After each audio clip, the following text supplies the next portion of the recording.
Good day, everyone. So, for today, we're going to discuss Business Ethics and Social Responsibility, Chapter 2, Foundations of Principles and Business Ethics.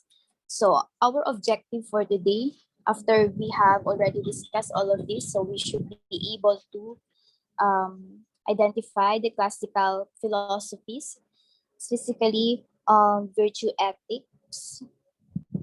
For example, Socrates, Plato, Aristotle, Confucius, and etc. And then we should be able to identify or explain the impact of belief systems of the other religions, for example, the Buddhism, Islam, and Christianity. And then lastly, we should be able to enumerate and then explain the Filipino value system. For example, utang na loob, filial piety, and then padrino suke, bahala na mañana, amor proprio, and the other Filipino family values.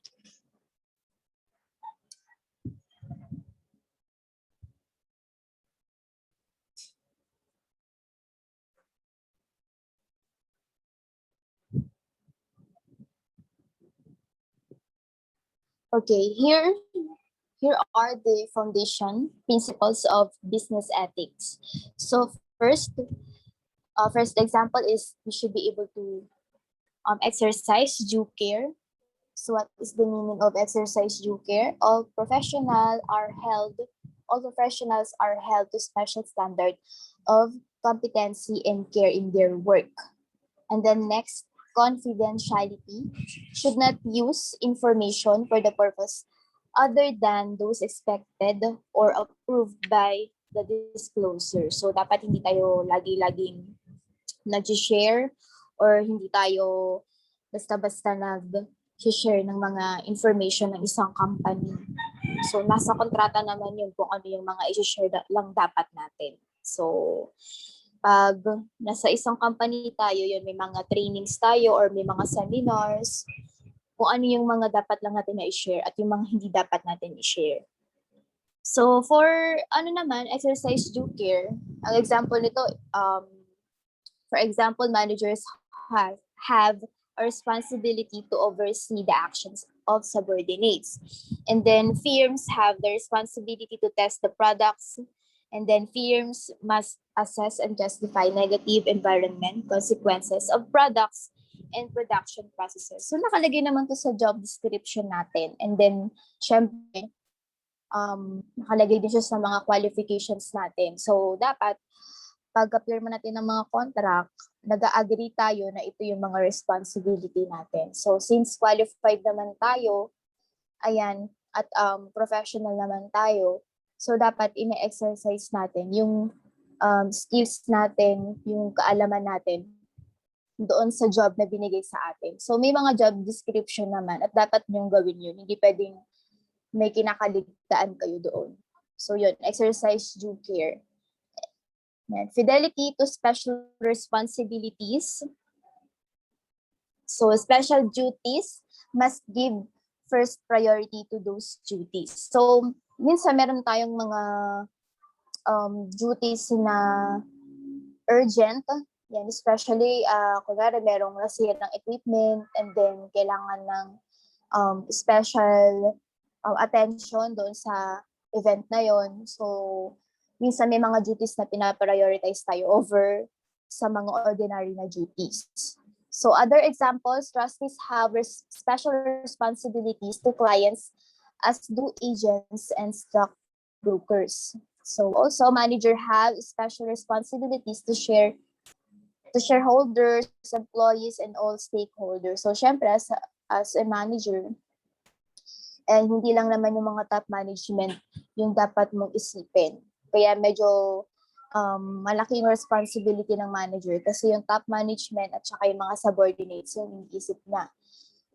Other example, employees have special responsibilities to their employer. So dapat yung mga employees, ayan, meron tayong nakalagay rin naman siya sa job description. Meron tayong mga responsibilities para sa employer natin. Next, avoidance of the appearance of conflict of interest. Yan. So, should place selves in position where they have personal incentives to take action which could be harmful to firm. So, meron tayong mga decision making, meron tayong mga work na pwedeng i-test yung natin, yung conflict of interest, or matetest yung ability natin to choose between ourselves and then the employer. So, syempre, as an employee, lagi natin pipiliin yung kapakanan ng employer or yung company natin. Okay? So, kunwari, meron tayong biglaang deadlines for this day. Tapos, ang nangyari, gusto mo sanang umuwi ng maaga, kaso nagkaroon ng meron kayong deadline, tapos merong nagkasakit, kailangan mong i-cover. So, syempre, parang para ma-avoid natin yung conflict of interest, so unahin natin yung work. Ayan, para matapos natin agad yung mga duties natin for that day. And also sa mga sa mga ibang work na may nasusuhulan, yan, for example, gusto ng isang client na mauna siya, or unahin mo yung reports niya, or yung siguro financial statements, unahin mo yung pag-compute kasi gusto na nilang malaman. And then, hindi naman sila una sa pila. So, minsan ang ginagawa ng ibang client, naglalagay sila, which is hindi dapat ganun. Dapat kung ano yung nasa patakaran nyo, yun yung susundin natin. So, hindi natin tatanggapin yung suhol or mga lagay-lagay or mga bribes, no?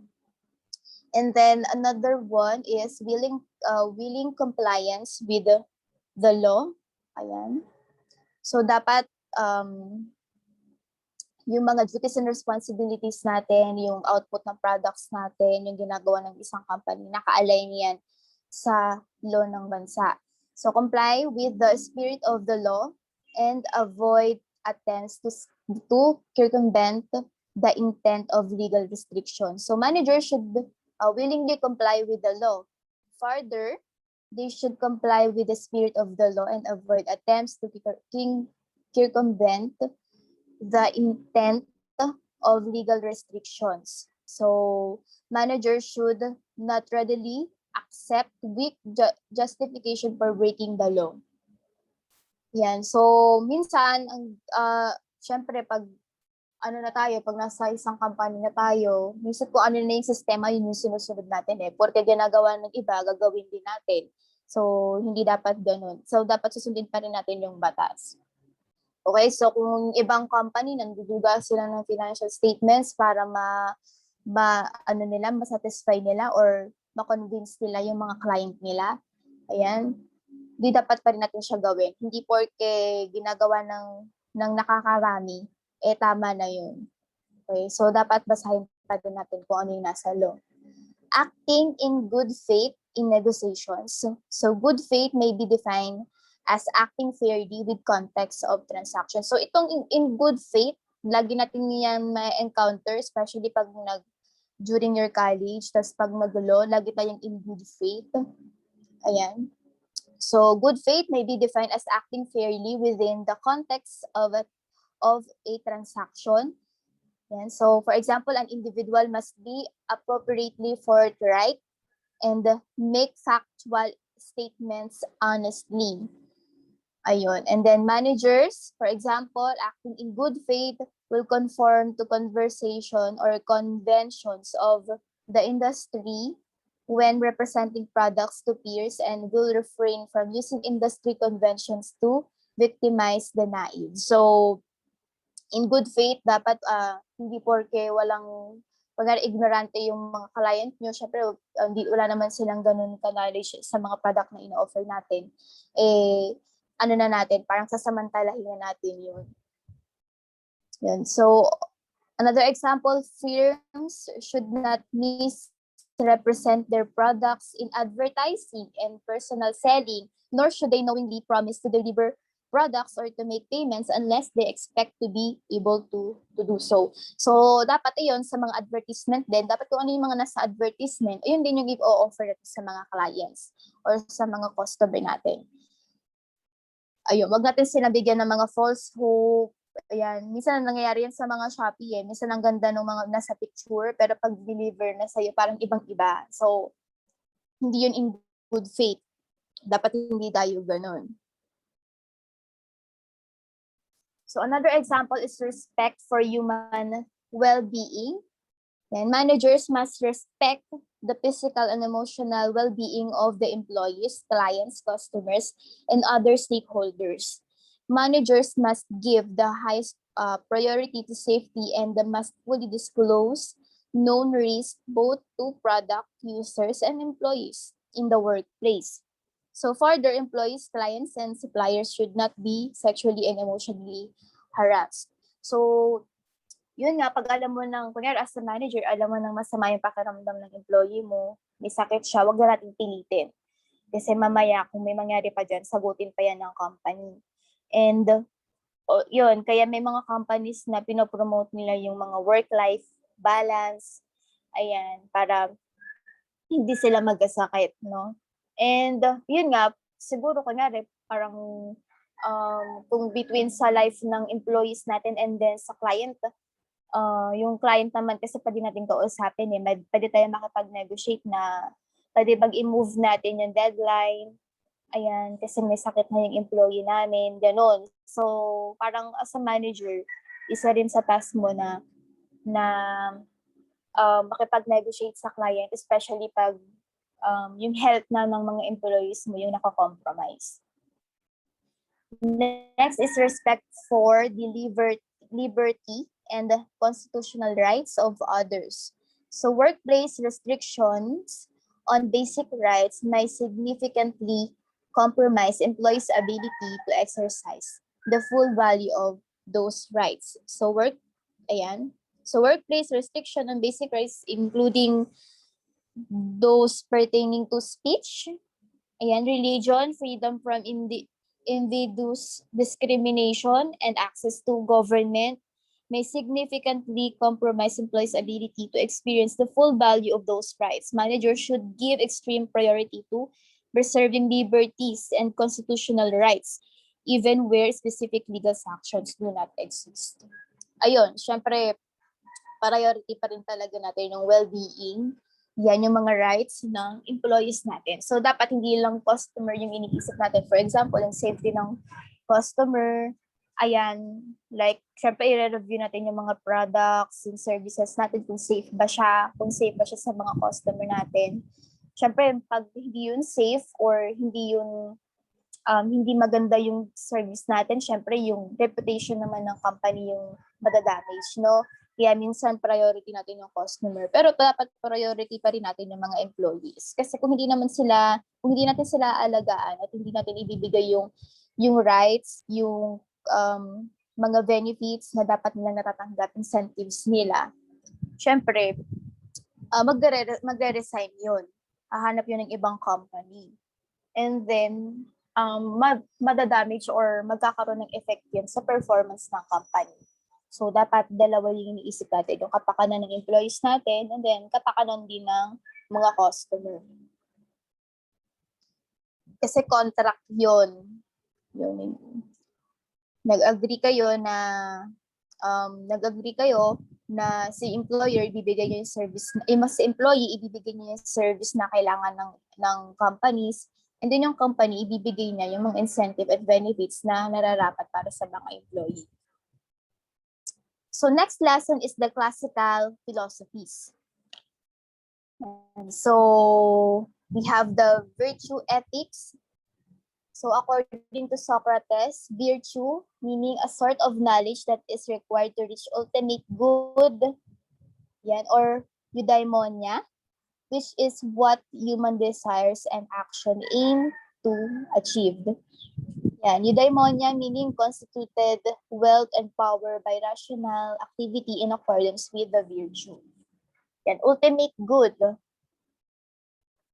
And then, according to Plato's in his Republic, yan, sigulat niya sa Republic, meron ditong nakasaad na four cardinal virtues. So the prudence, justice, fortitude, and temperance.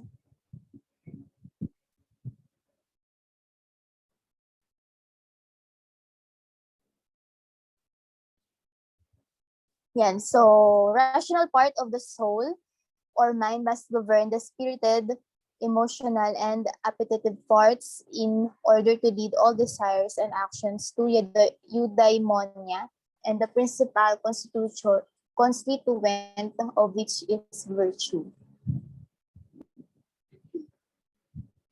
And so again, another one is the commentaries on Nicomachean Ethics according to St. Thomas Aquinas and Summa Theologia. Green idea of virtues was later incorporated with the scholastic Christian moral theology.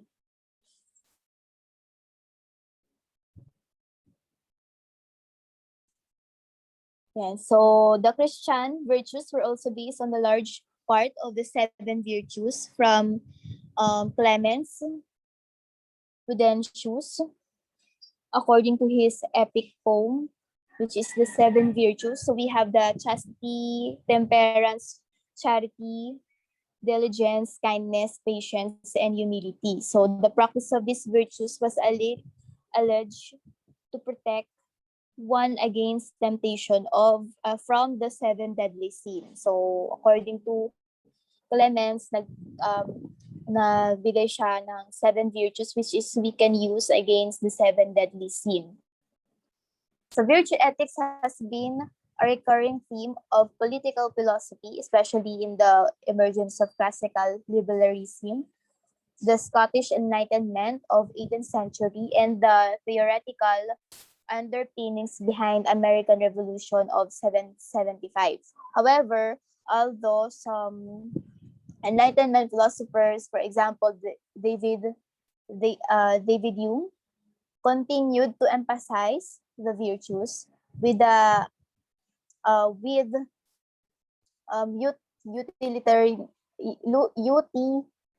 utilitarianism and deontology. So virtue ethics moved to margins of Western philosophy.